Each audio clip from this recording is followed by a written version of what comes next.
Well, story time before I leave.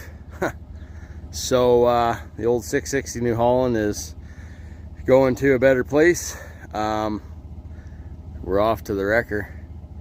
I just finished pulling the twine out of it right there on the back of Dad's old truck. I'll throw a picture in. It don't matter, the bin wasn't on it when I pulled it away, but anyway, big windstorm, tornado, I don't know. Grain bin landed on top of it, crushed the top and the back. Yeah, wrecked her anyway. So purchased a new baler, or newer to me. It's 10 years old, a 560 RB 560 New Holland. I don't have it home yet because they've got it in the shop at the dealer and they're doing some work. Anyway, I give it a quick bath. Kind of dumb when you're taking it to the wrecker, but I told them I put all new chains last year, which I did. I'm not bullshitting. New sprocket up top, which was, I think, almost 700 bucks. That top roller is also new, the vulcanized roller. It's got all the updates of a 688.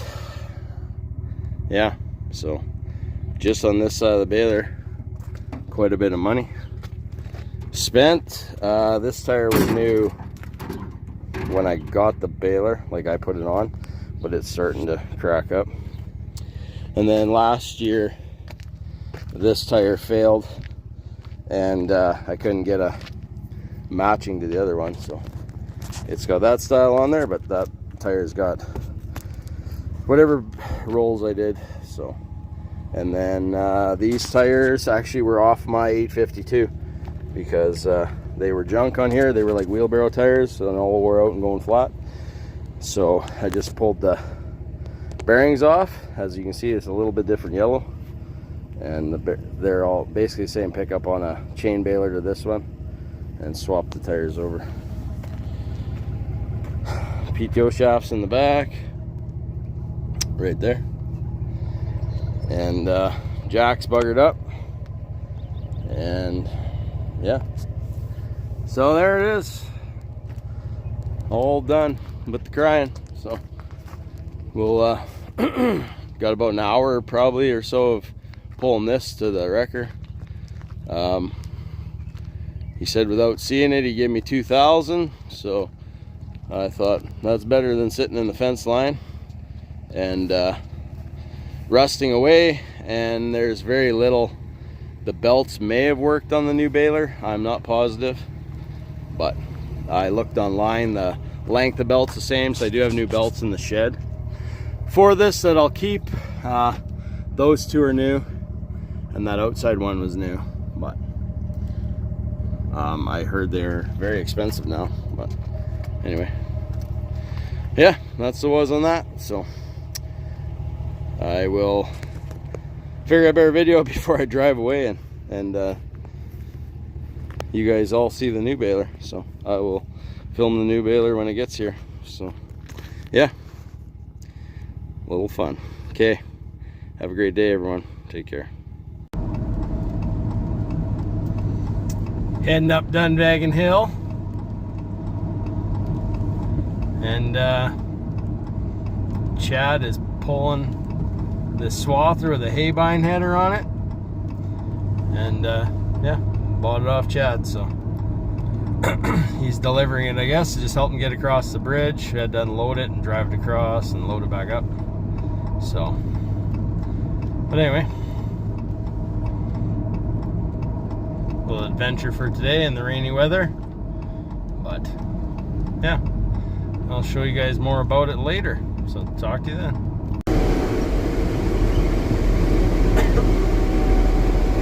So we're in the Swather,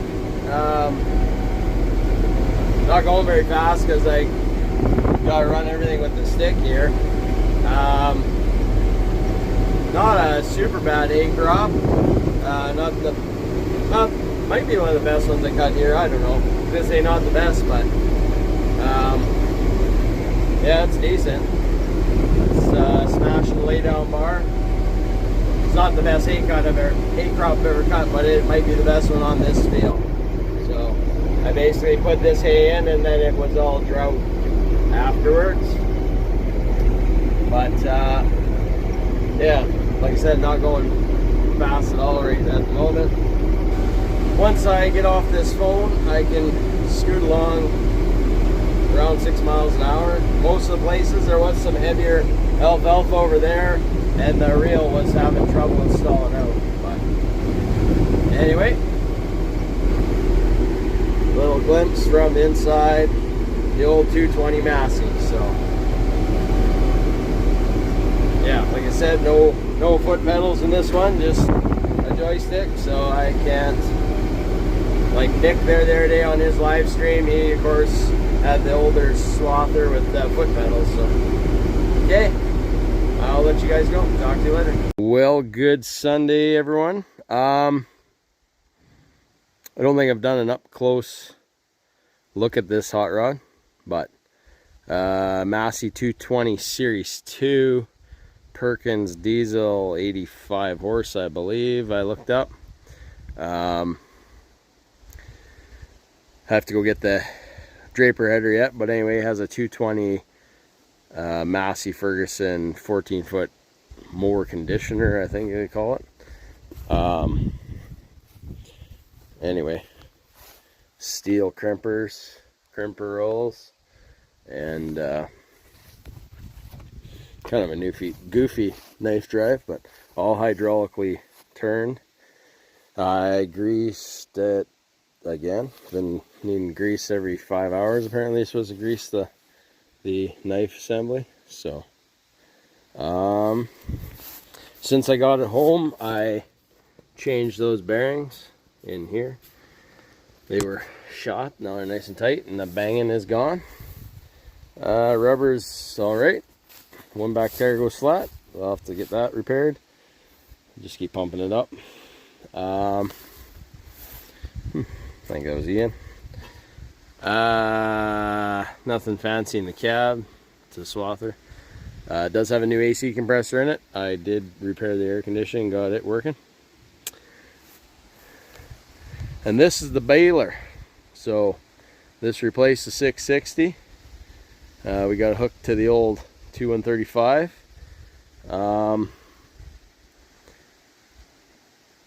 Around 12,000 bales on it today.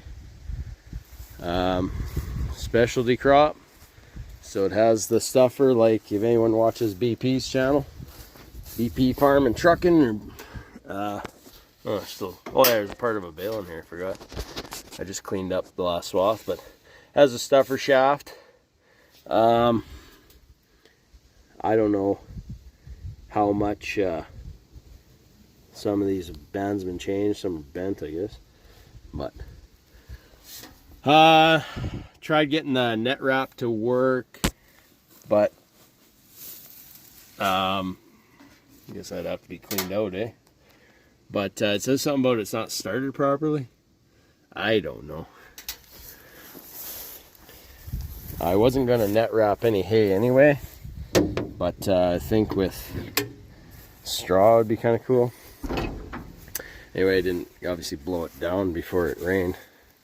So we did get a little rain here, about a 1/4 inch or something, maybe not even. So, sorry, I'm just doing my job while I'm talking to you. Yeah, so nothing's even really wet, it's still dusty. But yeah, I like to clean it out every day. I just came home and parked it. But anyway, they changed this duckbill motor in there. So when I first got it, I don't know why they have these marks here. They were lined up there. I tried to tie. It was sitting up here. This was down. So then I pissed around with the monitor, poking buttons, and then got it back to parked. And then I tried it again, and it says that the net wrap isn't started properly. And I have no idea. So they were going to come out, and the dealership going to come out and have a look, but they haven't done that yet. Dust all over my phone now. Yeah, fancy Got more computers in the car, so we need to get it in a shed for the winter time. Net wrap box in the back for extra. Right now there's a net wrap roll in there, and I threw some baler twine in there that I cleaned off the field. The dog's looking at me like, who are you talking to? So much of the same. The main baler, it's the 660. Looks pretty similar. This 80 chain is very similar. This 80 chain would be similar, but this would be different because just had 60 chain on the other one. And then down here just had a single 60, and this is a double 60. So I think I have chain here because I had double chain for the old 860 Massey combines, and I was just going to chuck it because I thought we're never going to need that. Well, here we are with a baler that's going to need it. So yeah, definitely needs a clean. I only baled about 80 to 90 acres so far. I'd have to do some math.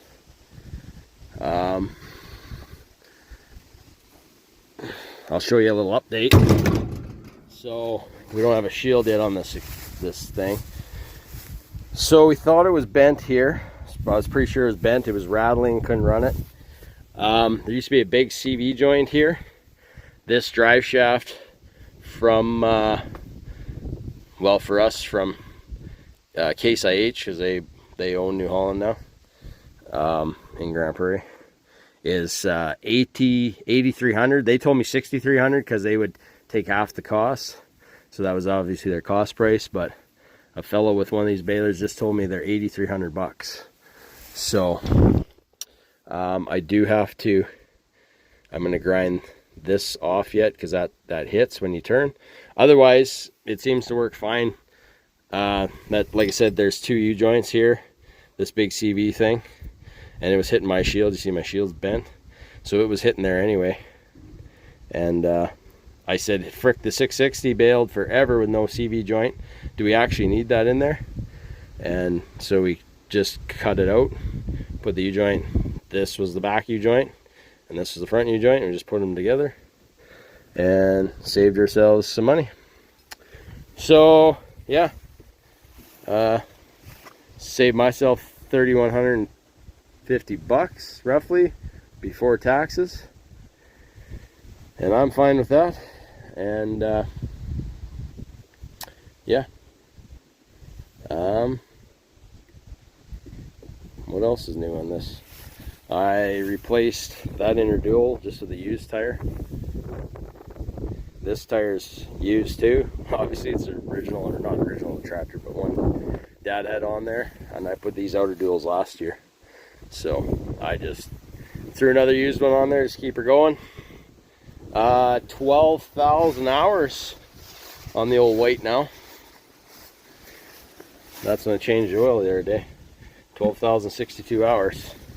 So you can brag about your John Deeres all you want, but she's still going. Needs a cab kit and a seat, some kind of bad. And I guess if you really wanted to make it look pretty, paint job. But see, the seat's falling apart. Cab kit was all rotten, threw it out. Some of it's still there behind the seat, but yeah, I seen on A&I, I think it's A&I Parts, you can order a seat, so might do that. I gotta wash the windows, get ready for the next slug of baling. So we got 220 acres to cut and bale yet, so go back to the Swather for a hot second. Noah cut a little hay for a square baler, so he was raking with that situation. Kind of looks low, doesn't it? I don't know, maybe not. So this chain is new. I gotta tighten it up. I hit a lag bone, broke the center sections, sucked in a wad, jammed the cross auger, this auger right there, which is turned by this chain. We were trying to get it unplugged, and connecting link on a brand new chain broke. So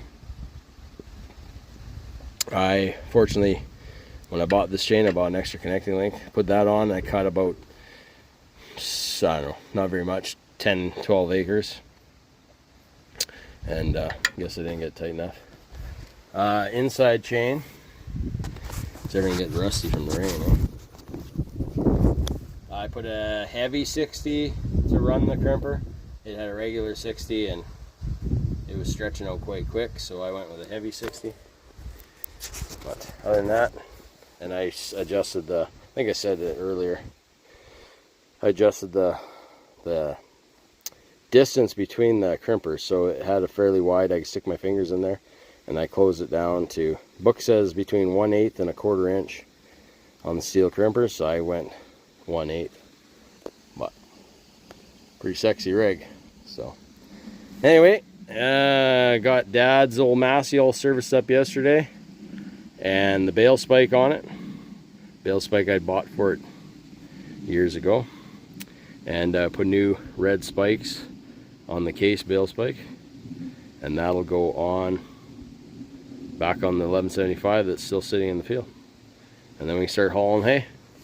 So I'm gonna fire up the old 75 International here, the white truck there, right away, and give her some fresh oil and take that front off the deck, and I'm going to put a steel headache rack on it.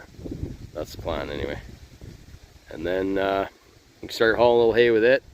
If I think I'm gonna hire out some of it just for time wise, I got to get ready for harvest and such, but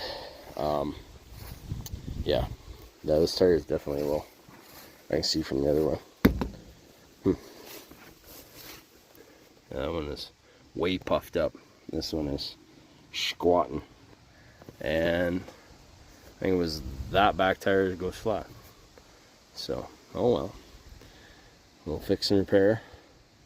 But anyways, yeah, that's the was on haying season. So you already seen the crop tour. Harvest is quickly approaching. So anyways, I'm gonna wrap this video up now for today and get it loaded up, and yeah, there's me, old Grizzly Adams. So yeah, anyways, you guys take care, and maybe I'll make another video when haying's done, maybe not. Try to get some stuff for you guys with harvest, and yeah, hopefully we have a great rest of the season. Okay, take care, like, subscribe, comment, and we'll talk to you later.